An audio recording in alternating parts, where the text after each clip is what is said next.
Vamos então fechando os olhos e trazendo à nossa frente sempre o Mestre, sempre conosco. Ele que há tanto tempo vem nos orientando, deixando ensinamentos para que a gente aprenda a crescer, a evoluir espiritualmente também. E nós sabemos da dificuldade que ele encontrou, com toda a sabedoria, com toda a grandeza, com toda a evolução dele, e nós ainda pequenos. Que dificuldade!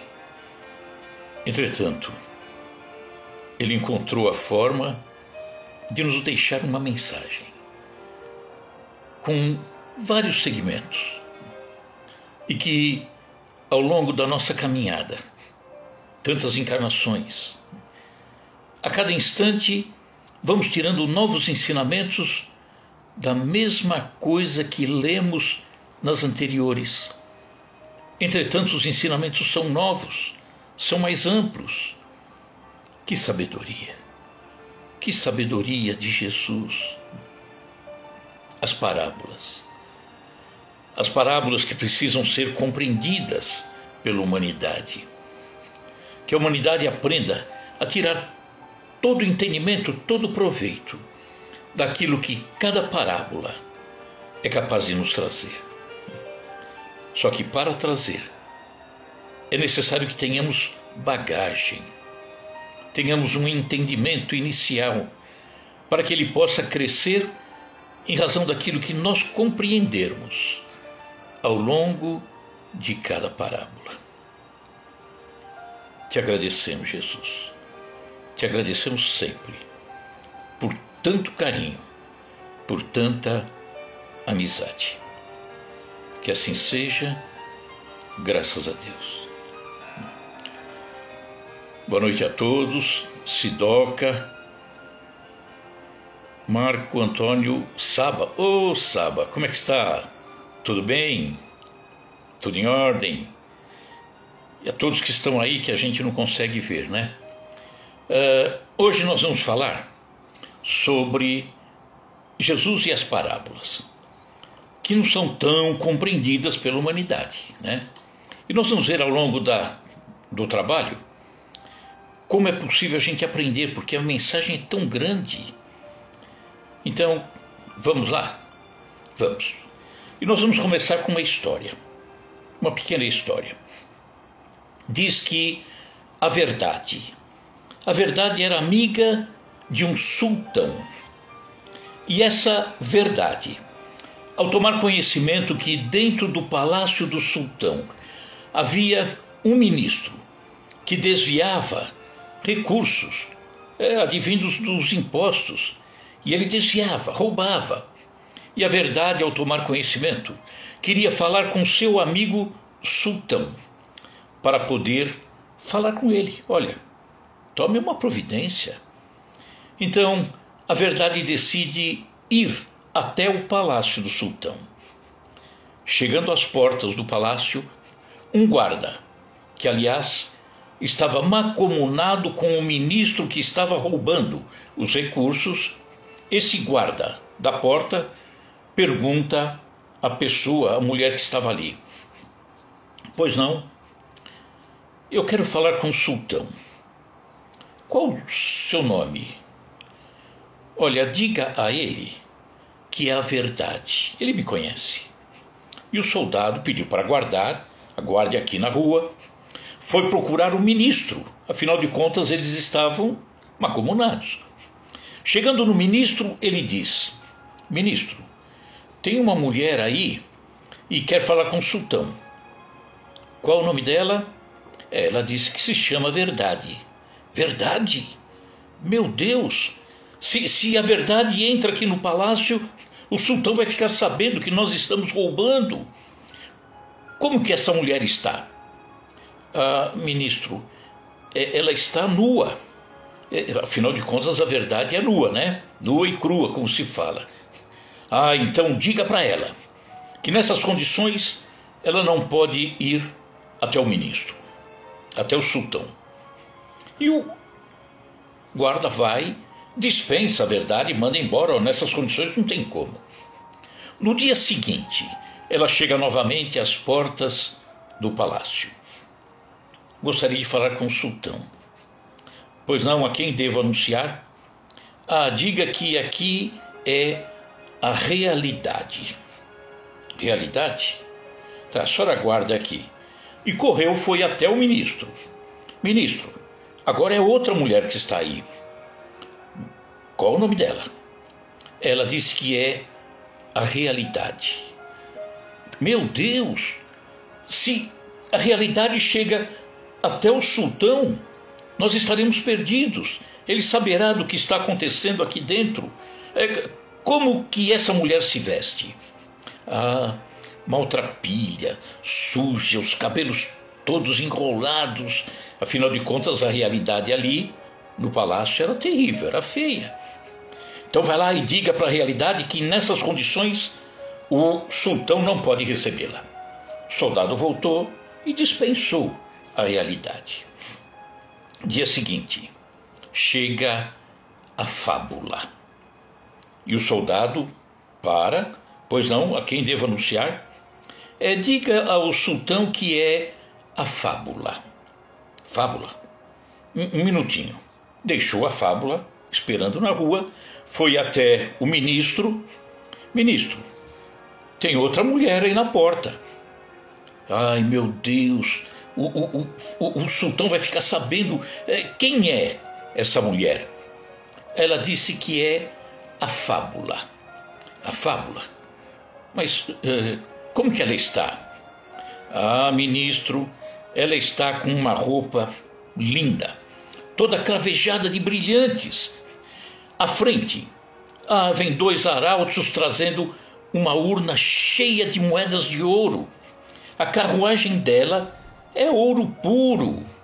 Nesse momento o ministro parou, pensando, vai entrar mais riqueza aqui no palácio. E eu vou ter chance de desviar mais um pouco. Deixa que eu vou buscar a realidade e levo até o sultão.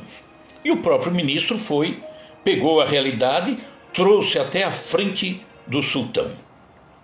Quando a realidade chega diante do sultão, ela tira a sua roupa, aquele vestido cheio de brilhantes, e se mostra como a verdade é, nua e crua.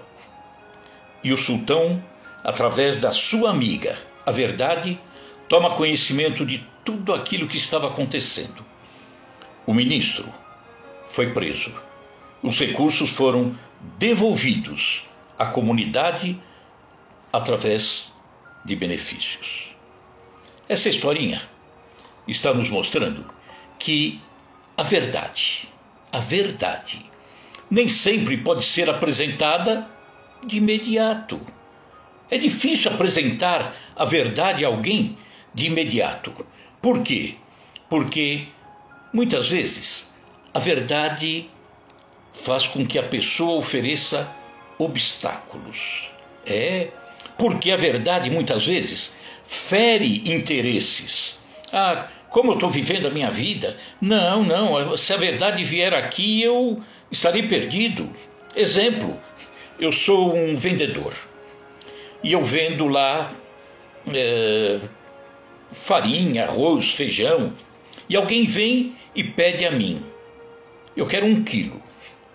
E eu pegava o pacotinho, isso no sistema antigo, pegava a concha, virava o produto num saquinho, dava 1 quilo.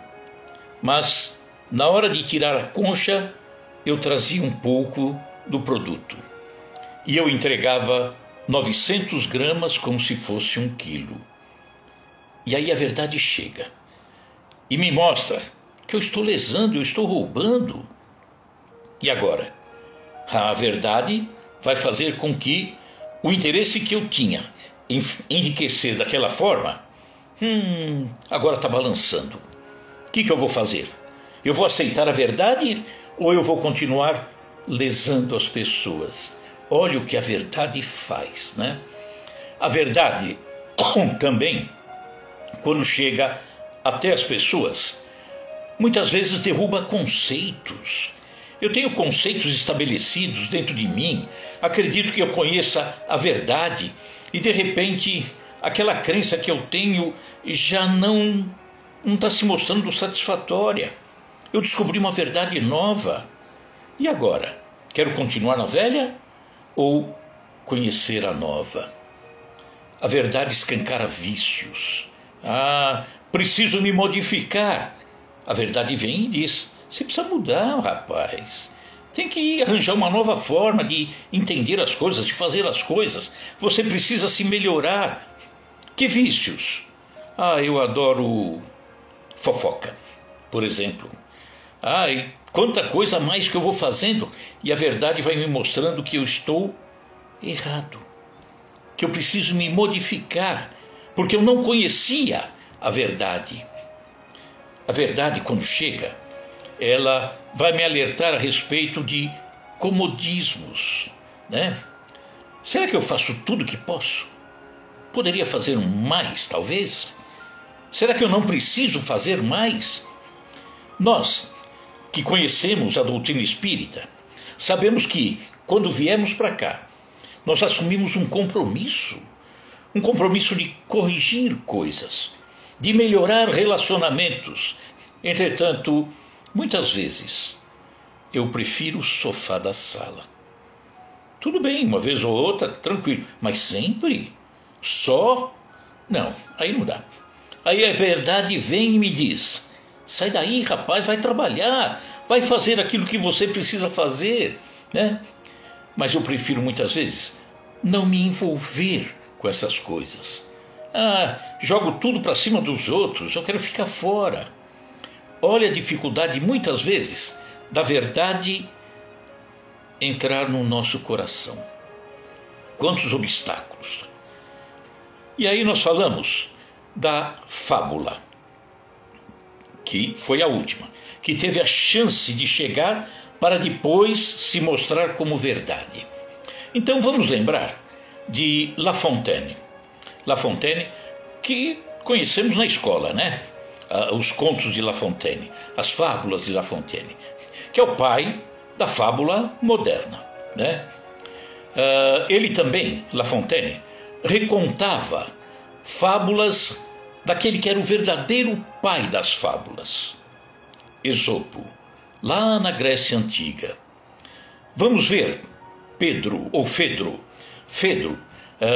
que viveu o ano 30 antes de Cristo até o ano 44 depois de Cristo, ou seja, viveu na época de Jesus, né? Ele era um fabulista romano, nascido na Macedônia, na Grécia. E ele dizia: a fábula tem dupla finalidade. A historinha, né? Tem dupla finalidade: entreter e aconselhar. La Fontaine, também no século XVII, ele disse: a fábula é uma pequena narrativa que, sob o véu da ficção, guarda uma moralidade. Ele ainda disse sobre a natureza da fábula o seguinte: a fábula é uma pintura em que podemos encontrar o nosso próprio retrato. Quando a gente vê a historinha, a gente se coloca dentro da historinha. Onde que eu estou aí? Como é que eu estou? Então nós vamos encontrar fábulas maravilhosas quando voltamos, né, a memória lá para o tempo de escola. Garotinho ainda, vocês também, né? A cigarra e a formiga, falava da previdência, né, do trabalho, do egoísmo. Estava ensinando isso tudo. Vamos lembrar, né? A cigarra cantando e a formiga trabalhando, né?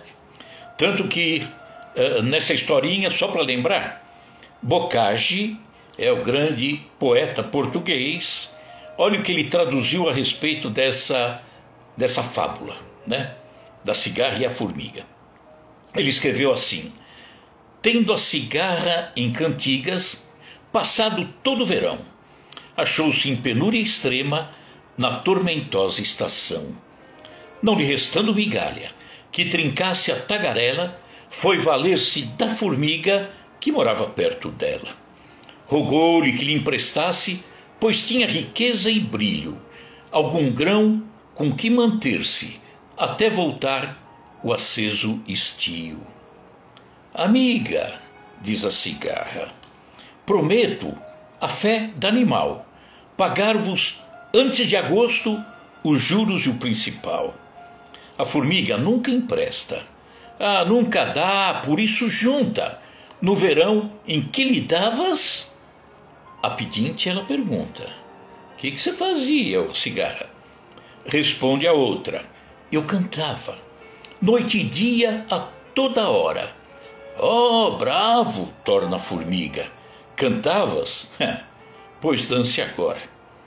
Então, são historinhas que a gente lembra, né? Então, reunião de ratos, talvez todo mundo se lembre também. Então, nos chamava a atenção para ver a realidade, fazer o que era possível. Tinha coisas que não era possível. Uma grande comunidade de ratos, contava essa história, estava num local e de repente perceberam que a cada dia um ratinho sumia. E de repente viram um gato. O gato rondava por ali e de vez em quando pegava um ratinho. E agora? O que fazer? Reuniram-se todos os ratos em assembleia. Aí um dá uma sugestão. Olha, eu sugiro que peguemos o gato, amarremos na cauda dele um sininho. E quando ele estiver chegando perto de nós, a gente vai ouvir o sino e se manda. Todo mundo aprovou, menos um ancião. O rato ancião diz, não vai dar certo. Mas por que não vai dar certo? Não vai dar certo. Mas por quê? Nós estaremos salvos dessa forma? E aí o ancião diz, sabe por que não vai dar certo? Eu vou perguntar, quem é que vai amarrar o sininho no rabo do gato? É difícil, né? Galinha dos ovos de ouro, quem tudo quer nada tem. Todo dia botava um ovinho de ouro. E aí o dono abre a galinha, porque imaginou que tivesse infinitos ovos. E perdeu a galinha. Os 3 porquinhos. Então são mensagens que guardamos para toda a vida. Aqui dentro é uma boa semente que precisa ser cuidada daí para frente, né? Então, no decorrer da vida, podemos até ir ampliando os conceitos que fomos aprendendo com as pequenas fábulas, simples, né? São doces lembranças do passado. Mas hoje não é para falar de La Fontaine, de Esopo, de Fedro, não. É falar de Jesus. Jesus, há cerca de 5 bilhões de anos, bilhões com a letra B, ele vem para cá, vem acompanhar a formação do nosso planeta. A grandeza de Jesus, acompanhando a formação, a evolução de tudo, tanto que se torna o grande governador da Terra. Emmanuel, o mentor, que foi mentor do nosso querido Chico, disse que a grandeza de Jesus se perde entre as colunas do tempo. Então, Jesus, há 5 bilhões de anos atrás, ele abandona as estrelas para vir acompanhar a trajetória do homem, para vir ensinar ao homem as verdades do Pai. Há dificuldades para ter o seu falar entendido pelos homens. Enfrentou quantas dificuldades, né? Sua mensagem, há 2000 anos atrás, era a negação da realidade da época. Era contrário àquilo que, na época, as pessoas viviam, né? Ele vinha falar de amor. E amor era uma coisa própria de mulher, de escravos. O homem, muitas vezes o amor era um sinal de fraqueza para ele. E aí, está narrado no Evangelho de João, capítulo 14, versículo 6. Eu sou o caminho, a verdade e a vida. Ninguém vem ao Pai senão por mim. Também em João, capítulo 8, versículos 31 e 32, ele diz: se permanecerdes na minha palavra, sois realmente meus discípulos, e conhecereis a verdade, e a verdade vos libertará. Né? E aí? Como transmitir a mensagem, Jesus, e fazer com que essa mensagem permanecesse? Porque ele disse que precisaríamos ficar com a mensagem dele, né, para termos de fato um caminho correto. Ele era o maior professor de todos os tempos e nós nem havíamos saído das fraldas. Olha a dificuldade. Mas aí, qual a saída? Parábolas, fábulas, né? As parábolas. As parábolas ou as fábulas, né? Eram contos que os asiáticos, sobretudo os asiáticos, se utilizavam muito. Hoje menos, mas na época era demais. E Jesus era asiático, né? Então, ele estava acostumado também com os contos, com as fábulas. E aí, ele vem falar com parábolas. Achou a nossa necessidade. O grande mestre, tentando ensinar a criançada, através das parábolas. Éramos crianças, espiritualmente falando. Não que hoje já sejamos adultos, do ponto de vista espiritual. Não. Somos aí um adolescente, um pré-adolescente, talvez, né? Na época éramos crianças, né? Crianças indisciplinadas, sem metas, vazias. E ele vem nos ensinar e se utiliza dessas historinhas para prender um pouco a atenção da criançada, né? Eu vou contar a historinha, pessoal. E aí, em Mateus, capítulo 13, versículo 10, uma pergunta os discípulos fizeram: por que lhes falas por parábolas? Por que você usa parábolas, Jesus? E aí, tranquilo, né? Porque a vós, discípulos, né, que estavam bem pertinho de Jesus, é dado conhecer os mistérios do reino dos céus. Mas àqueles, os outros, não lhes é dado essa possibilidade. Isso não foi concedido ainda, né? Então, vocês já estão começando a entender. Eles ainda não, né? Então eu sou obrigado a contar historinhas, que é para poder cativar, para poder transmitir, para que eles possam de fato entender. Se formos ver em Mateus, Evangelho em Mateus, capítulo 13, versículos 12 e 13, ele diz assim: porque aquele que tem se dará e terá em abundância, aquele que tem. E aquele que não tem, até aquilo que ele acha que tem, lhe será tirado. Parece meio estranho. Aquele que tem, dá mais. Esse dar não é bem dar, é conquistar. Aquele que tem mais, ele conquista mais. Por quê? Porque ele é mais interessado, ele é mais motivado, ele é atuante. Então aquela pessoa que está descobrindo e se interessando em conhecer mais coisas, é aquele que vai buscar, aquele que vai lutar. Como o ensinamento de Jesus é para todos os ambientes, não é só religioso não, é também religioso, mas não é só. Vamos ver a pessoa, o jovem, que de repente ele descobre que ele quer ser médico. Aí ele não era muito ligado no estudo, mas eu quero ser médico. Estuda à tarde, estuda à noite, pergunta e faz horrores para poder chegar na meta dele.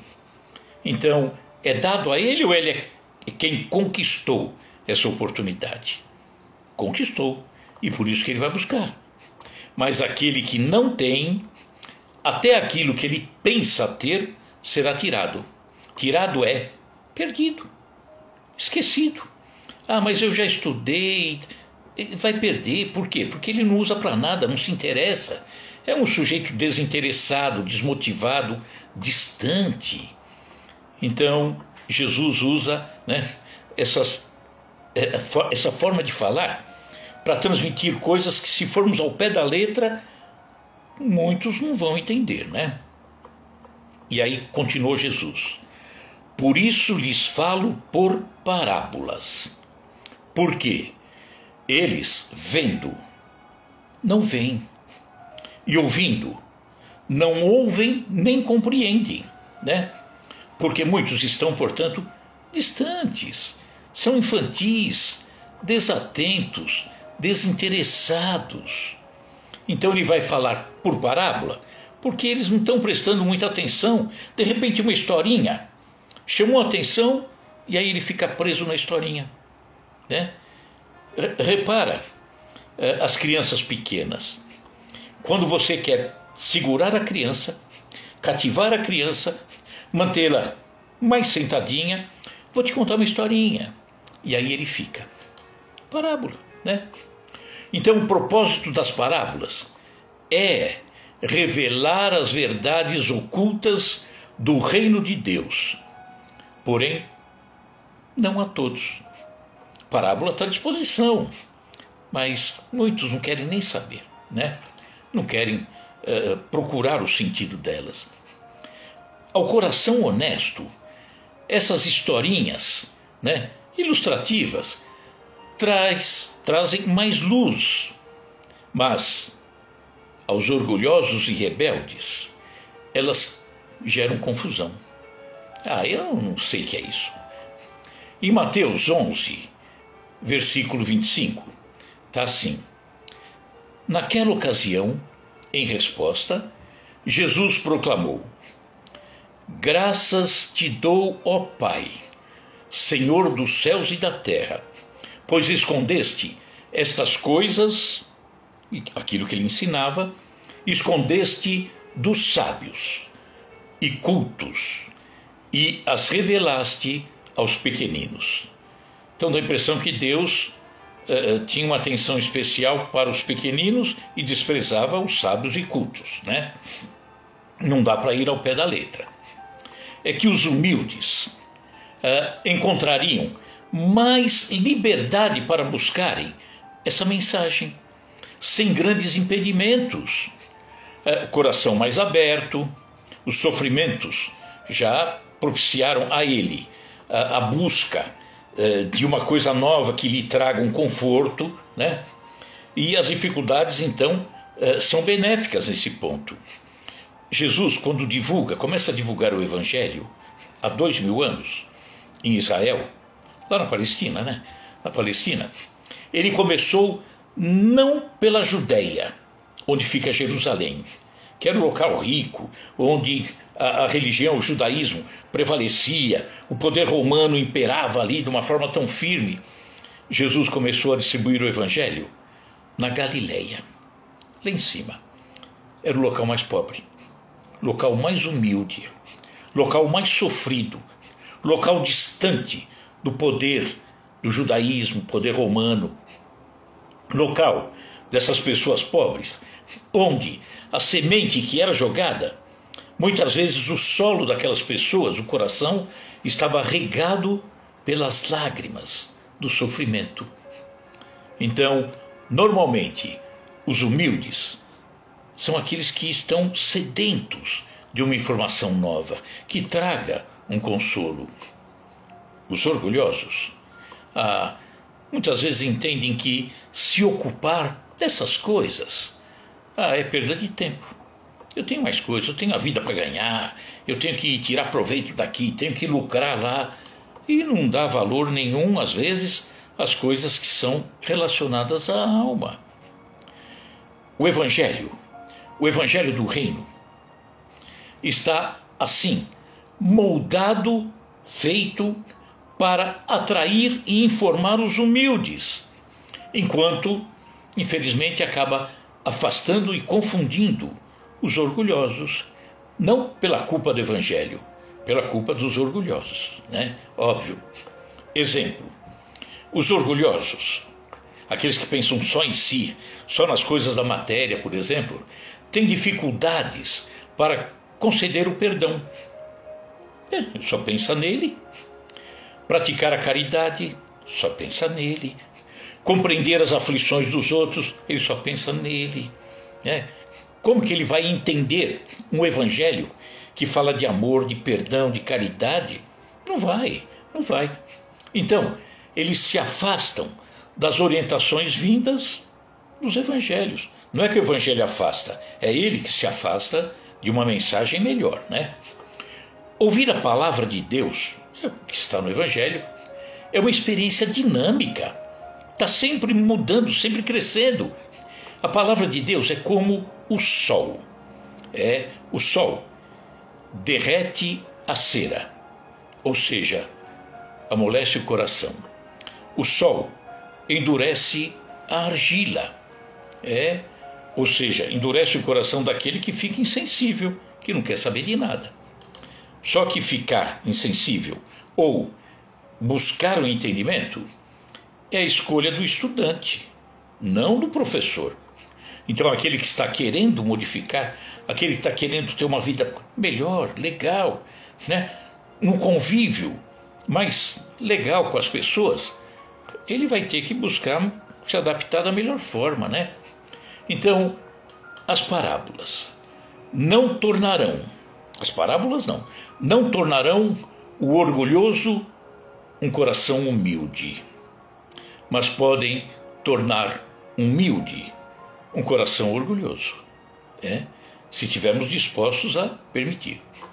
Então, Jesus encontrou dificuldades para deixar a sua mensagem natural há 2000 anos atrás. Ele não pôde dizer tudo o que ele tinha para dizer. Ele tinha tanta coisa e tem tanta coisa para nos ensinar, né? Nós é que não tínhamos condição de absorver. É aquele garotinho, mal saiu das fraldas, se saiu, que se senta numa sala, no ensino universitário, não vai entender nada, rigorosamente nada. No século XXI, estamos nele, ainda hoje, muitos se prendem, quando falamos de evangelho, se prendem às vírgulas e aos pontos, vão na vírgula e no ponto, né? Então, é aquela questão da letra que mata e não encontram o espírito que vivifica, que faz crescer. Muitas dessas verdades foram deixadas por parábolas. Mas são historinhas infantis, né? Só que ainda hoje ignoram o sentido delas. Não param para avaliar. É preciso ter olhos de ver e ouvidos de ouvir. Essas parábolas precisam ser estudadas. Elas precisam ser analisadas. É preciso ter uma bagagem para tirar conclusões lógicas, racionais, à luz do Espírito do Mestre. É no sentido que ele nos deixou que nós temos que buscar a resposta, tá? Então é preciso compreender o ensino da maneira correta. Nós temos que parar, estudar, pensar, refletir, perguntar. É necessário isso, porque verdade mal compreendida deixa de ser verdade. Já não é mais verdade, foi mal compreendida. Então é importante lembrar também das alterações que foram feitas, sim, nos evangelhos. Os evangelhos estão aí, no Novo Testamento.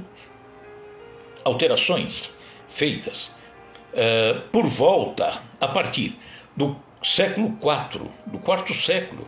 Roma mexeu em coisas ali. E a mensagem continua linda. Mas que mexeu. Que alterou.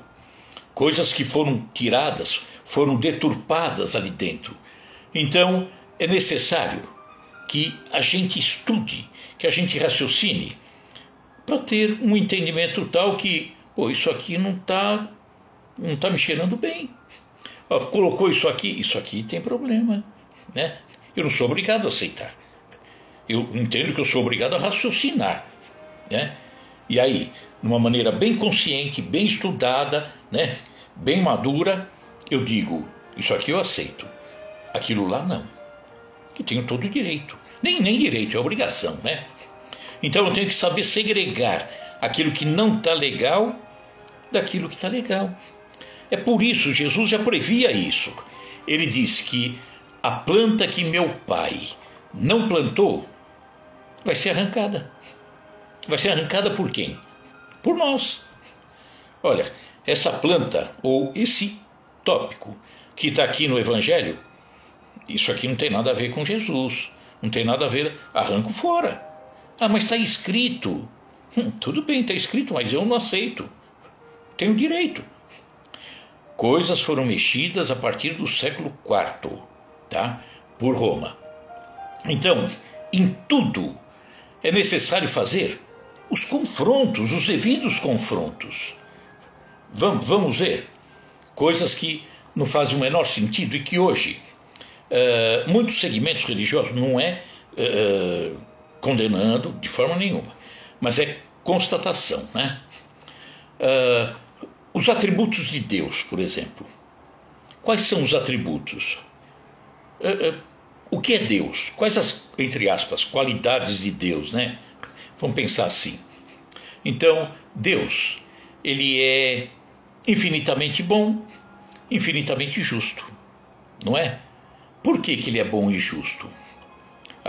Porque ele é total. Deus é único, sim, se tivesse dois, ia ter problema. Ia ter confusão, né? Por quê? Tem um ditado que diz que cachorro de dois donos morre de fome. Então, Deus é único, né? Essa força. E quando falamos Deus, tem um ponto aqui que é muito importante. Eu vejo assim, né? Eu tenho contato com pessoas que não acreditam em Deus. Por quê?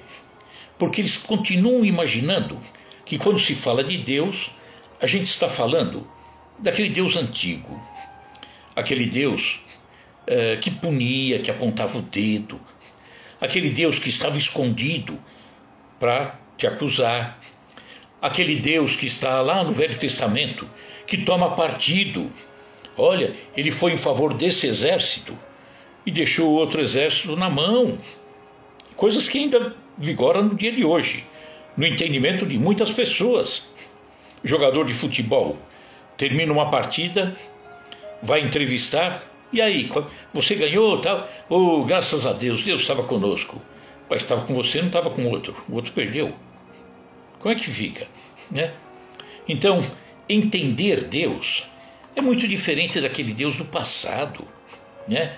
Eu vejo esse Deus um conjunto de leis, uma força cósmica, um poder total. Todo o universo está sendo regido por leis que são universais. Leis que, vigorando, portanto, em todo o universo, são leis que a gente consegue perceber que são justas, são boas. Quando não está dando certo é porque nós interferimos na lei. Infringimos a lei. Então eu começo a ver esse Deus de uma forma tão diferente, tão bonita, soberanamente justo e bom. A sabedoria providencial das leis divinas se revela assim nas mais pequeninas coisas como nas maiores coisas. Eu vejo o equilíbrio entre as pessoas, deveria ter mais. Entre as pessoas, eu vejo equilíbrio nos insetos, vejo equilíbrio no tempo, vejo equilíbrio nesse universo todo, no cosmos. E essa sabedoria de Deus não permite que se duvide nem da justiça e nem da bondade dele. Ele faz o chão produzir para todos. Ah, mas tem gente que não tem terra. Bom, Deus deu a terra, o espaço para que a gente usasse, né? Começou a surgir uso capião, eu tomei conta da terra e alguém ficou sem. Por quê? Porque eu quero produzir, quero vender, quero ganhar, né? Culpa de Deus? Não. Isso aqui é decisão nossa, né? Então, eu consigo ver esse Deus a um equilíbrio total, uma bondade suprema, né? Então, se eu entendo esse Deus dessa forma, uma bondade infinita, uma justiça total, que a gente nem consegue imaginar, manter essa ideia, por exemplo, de céu e inferno, né? Ah, se você errar, você vai para o inferno. Bom, e aí? E se acertar, eu vou para onde? Ah, vai para o céu. Dá para me dizer qual é a nota de corte? Não vou mais para o céu, agora eu vou para o inferno, por quê? Qual foi minha nota? Vai. E se disser que é nota 5, bom, então agora você vai para o inferno porque tirou 4,9. Aí, como é que fica? Ah, não, então manda para o céu, não faz muito sentido, porque o de 5 vai para o céu, é só 0,1. Quer dizer, não tem fim, né? Então não dá para aceitar. Parábolas de Jesus deixaram isso extremamente claro. Dracma perdida. Dracma era uma moeda da época, né? E que a mulher perde, varre tudo, varre, até encontrar a dracma perdida. Quando ele fala, muita gente fala da injustiça, da desigualdade. Porque Deus criou aquele rico e aquele pobre, aquele saudável e aquele doente. E Jesus vem e diz: a cada um segundo suas obras. Ah, mas ele não fez nada agora. Agora, mas fez antes. Anjos. Deus criou anjos e criou demônios. Puxa, se me criou demônio, eu gostaria de ter sido criado como um anjo. Oh, ele é justo, por que fez isso comigo? Né? E outras coisas que vão acontecendo e a gente não raciocina. Esse Deus é justo, bom, por que vai mandar então para o inferno? Por que me trouxe doença? Por que me deixou pobre? Ah, não, assim não dá, né? Então, nós temos que buscar o entendimento. Nós temos que colher todo esse ensinamento que vem das parábolas. E a cada etapa vencida, nós temos a oportunidade de encontrar, etapa que eu digo é evolução, uma encarnação bem aproveitada, aprendendo cada vez mais. A cada etapa vencida, eu tenho a oportunidade de encontrar na mesma parábola um novo entendimento. Porque é dinâmico, o entendimento não para, vai aumentando, melhorando. E a mesma parábola. Então, isso em razão da evolução que nós vamos alcançando. Paulo de Tarso, grande Paulo de Tarso, ele, na primeira carta aos Coríntios, no capítulo 13, ele disse assim, que mostra bem o crescimento, a evolução, como nós vamos adquirindo um entendimento novo e vamos querendo melhorar mais, tá? Evoluir cada vez mais. Ele disse assim: quando eu era criança, falava como criança, pensava como criança, raciocinava como criança. Desde que me tornei homem, eliminei as coisas de criança. Lógico, cresceu, evoluiu, aquilo já não serve mais. Hoje, vemos como por um espelho confusamente, mas então veremos face a face. Hoje eu conheço em parte, mas então conhecerei totalmente como eu sou conhecido. Então nós vamos evoluindo e vamos aprendendo, vamos interpretando uma parábola de uma forma cada vez mais completa. Uma história infantil, que para muitos não significa nada, né? Quando nós, por exemplo, falamos que no século IV, Roma, que dominava a região, mexeu nos evangelhos, alterou os evangelhos, uma coisa dá para a gente afirmar: as parábolas eles não alteraram. Por quê? Porque para entender a parábola tinha que entender o ensinamento todo. Tinha que ter um conhecimento do ensinamento de Jesus para interpretar a parábola. E se eles fossem buscar entender Jesus, provavelmente não iam mexer nada e estariam seguindo Jesus e interpretando corretamente a parábola. Não mexeram em parábolas exatamente por não fazer sentido nenhum. Nós falamos, sempre que falamos a respeito de parábola, de mexer, né, de interferir, eu sempre lembro da parábola menor de Jesus, né, que é a parábola do fermento, que dá tempo ainda de falarmos sobre ela. A parábola do fermento fala de uma mulher que mistura fermento na farinha para fazer o pão. O romano, lá no século IV, quando leu essa parábola, que diz assim: o reino dos céus é como o fermento que uma mulher misturou em 3 porções de farinha, até essa farinha ficar toda levedada. Então, o romano, quando leu, é tudo isso a parábola. O romano, quando foi mexer e alterou coisas ali, quando ele olhou essa parábola, ele falou: isso aqui acho que não é de Jesus, não. O reino dos céus é como fermento que a mulher misturou em 3 porções de farinha até ficar levedada. Isso aí deve ser algum padeiro que escreveu, né? Isso aí não é Jesus. O que nós podemos entender?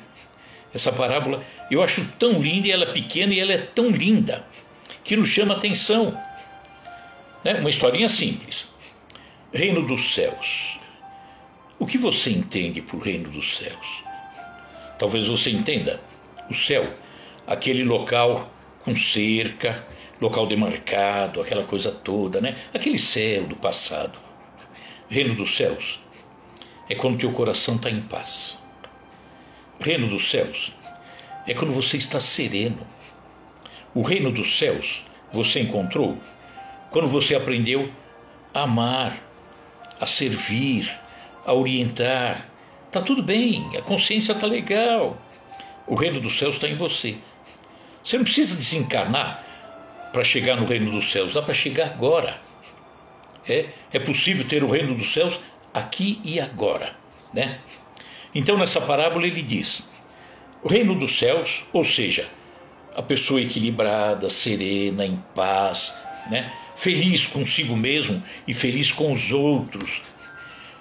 O reino dos céus é como o fermento. O que é o fermento? Fermento é aquele produto que, misturado à farinha, faz com que cresça. Para nós, o que nos faz crescer é a busca do entendimento, é a leitura, é verificar as coisas, buscar aprendizado nos outros, né? Servir, amar. Esse é o fermento que vem fazer com que a gente cresça, buscando o reino dos céus. Então, o reino dos céus é como o fermento, que é isso tudo que a gente vai aprendendo, que uma mulher misturou em 3 porções de farinha. Misturou ali. Quando se mistura o fermento na farinha, dá para perceber que ali tem um fermento. É tudo branco. Então eu não sei. Será que é só farinha ou tá farinha com fermento? Vejam que embalagem de farinha que já tem fermento, e tem embalagem de farinha só farinha. Aqui tem fermento, está escrito fora. Olha, farinha com fermento. Por quê? Porque não dá para perceber. E aí? O que tem que fazer na hora de fazer o pão? É necessário misturar algum líquido, né? Então, colocaria o leite, ou colocaria água, não sei, né? E teria que misturar aquela farinha, fermento, com o líquido. Então nós já estamos indo um pouquinho além do que a parábola fala, né? Jesus não falou de misturar líquido, mas dá para entender que tem que misturar. Então, farinha com fermento, eu vou misturar um líquido. Lembra que eu estou procurando entender. É o fermento que vai fazer crescer. Buscar esse entendimento em todos os setores. Não é só na igreja, só no templo. Não. Em tudo, na vida, no dia a dia. no relacionamento das pessoas, nas leis que regem a sociedade. Para que eu coloque isso tudo dentro de mim, eu tenho que estudar? Tenho. É um trabalho? É. Tem que ser um trabalho árduo, dedicado, esforçado? Sim, porque eu tenho que colocar aqui dentro, eu tenho interesse em aprender, em conhecer. Esse trabalho me faz transpirar. É o líquido que eu vou misturar na farinha com fermento. E aí eu tenho que misturar aquilo tudo, farinha, fermento e o líquido, para que ela vire uma massa. Mas a massa, se eu simplesmente apertar de qualquer jeito, será que misturou tudo? Será que o fermento está bem misturado com a farinha? Ou não? Pode ser que não. Então é necessário que eu faça o quê nessa massa? Tem a farinha e tem o fermento. É necessário que eu bata, né? Aperte, jogue para cima, jogue para baixo, pão sovado. Aquele pão que tomou uma sova terrível. E ali, através das sovas, é que eu consigo misturar o fermento na farinha. Transfere para a tua vida. Você, farinha. Ensinamento é o fermento. Vem dentro de você esse ensinamento novo, que você tem que fazer ficar bem firme aqui. Mas como ter certeza que aquilo que você aprendeu está realmente aqui, interno, que você não vai jogar fora? Na primeira dificuldade, desperdiçar. Eu tenho fé, mas primeiro problema, eu jogo a fé fora. Então não tinha fé. Então quando eu pego esse fermento, essa farinha, coloco aqui dentro, vou amassando, são as dificuldades, essa sova que eu sofro no dia a dia, é a doença, a sova do desemprego, a sova da dificuldade, a sova do problema de relacionamento. Quantas sovas me são aplicadas todos os dias, talvez, que vai mexendo com essa farinha e que o fermento que está aqui dentro, se eu permitir, ele vai se misturando cada vez mais aqui. Se eu não permitir, eu jogo o fermento fora. E se joguei o fermento fora, não vai crescer. Vai ficar encruado, parado. Então, as sovas, as dores, sofrimento, doença, tudo isso vão fazer com que esse fermento, ou seja, aquilo que eu fui buscar, que eu estou entendendo, que eu estou aceitando como verdade, vai ficar aqui dentro bem firme, bem consolidado. E continuando na parábola, aquela massa é levada para dentro de um forno, né? Porque a massa cresceu, né? Ficou levedada. É levada para dentro de um forno. Forno é calor, dificuldades, problemas, dores. A terra é um forno. A vida em sociedade é um forno. Vira e mexe, eu estou sentindo um problema aqui, problema lá, é violência, é isso, é aquilo. É o forno que nós encontramos aqui, na Terra, no planeta Terra, nas condições de hoje. Só que aí, se na minha farinha, esse fermento que é a busca do entendimento, está bem consolidado, cresceu, evoluiu, eu passo de uma forma melhor pelo forno e consigo sair um pão. De repente, um pão saiu do forno. E o pão serve para quê? Fatiar e distribuir. Caridade. Então, uma parábola tão simples, tão pequena, é capaz da gente falar em 1 hora sem parar. Por quê? Porque vem tanta coisa a reboque disso tudo, que nós vamos colocando nela o que aprendemos e o que vivemos, o nosso dia a dia, os nossos sentimentos. Parábola.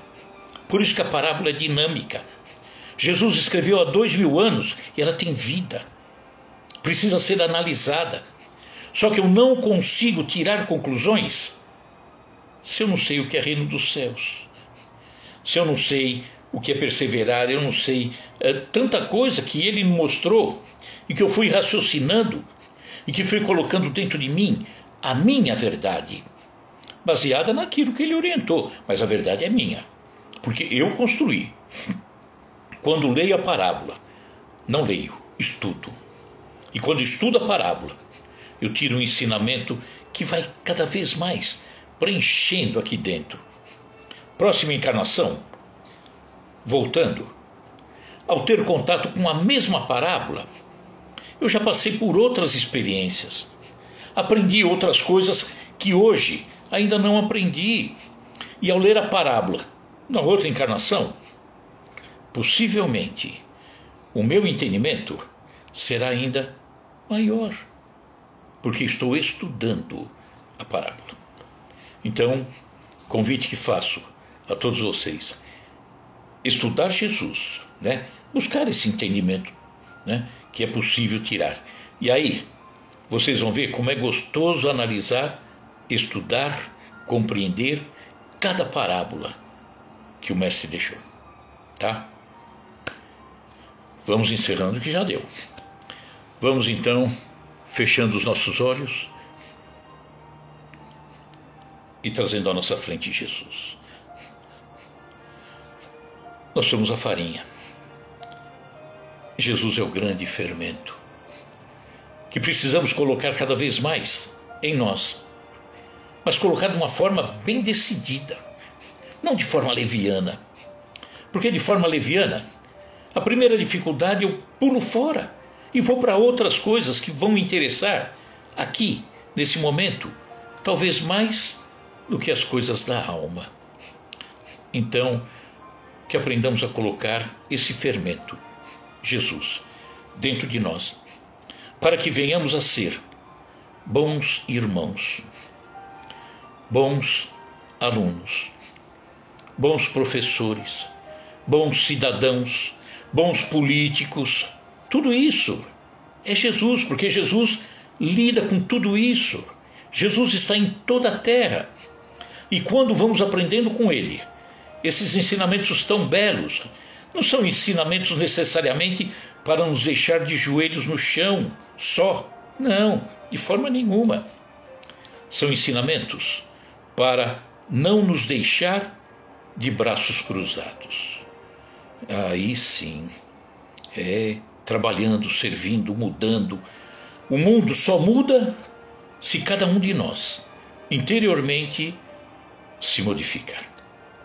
Então agradeçamos a Jesus pela oportunidade de aprendermos sempre, cada vez mais. Que assim seja, graças a Deus. Obrigado a todos. Sandra, tudo bem, Sandra? José Carlos Gelli, acho que é isso, né? Bita, que mais? Gé, tudo bem, Gé?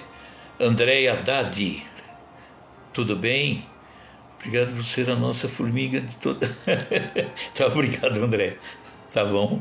Francisca, Alceia, beijão, Alceia, velho amigo, Maria Linda. E tem mais gente que já passou aqui, tá? Gratidão é minha, viu, Sandra? Eu que agradeço. Então, que tenhamos todos nós um bom fim de semana e que, na próxima semana, queira Deus, estejamos juntos. Pensem, né? Aquilo que a gente falou é para pensar.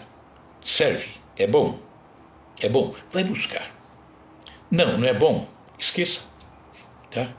Mas se é bom, seriedade, vontade, decida. Quero ir, quero buscar, quero aprender, quero compreender. Combinado, pessoal? Então, grande abraço, obrigado pela paciência de sempre. E a semana que vem, se Deus quiser, a gente está junto. Tá bom? Grande abraço, pessoal. Tchau, tchau. Tudo de bom, hein?